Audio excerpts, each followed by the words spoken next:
ছোট পর্দার পরিচিত মুখ তিয়াশা লেপচা কৃষ্ণকলি দিয়ে ছোট পর্দায় অভিনয়ের শুরু। সদ্যই শেষ হয়েছে বাংলা মিডিয়াম। জানা গিয়েছিল তিনি প্রেমে পড়েছেন, আর এবার খবর তিনি নাকি দ্বিতীয়বারের জন্য বিয়ের পিঁড়িতে বসতে চলেছেন।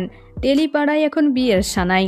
এই শীতেই বিয়ে সেরেছেন সন্দীপ্তা সেন, শ্রীপর্ণা রায়, পরমব্রত চট্টোপাধ্যায় সহ অনেকে। এবার নাকি বিয়ে করবেন তিয়াশা। প্রথম বিয়ে ভেঙেছে অভিনেত্রীর সুবান রায়ের সঙ্গে। এরই মাঝে দ্বিতীয় বিয়ে কবে করছেন তা নিয়ে সরাসরি জানালেন অভিনেত্রী।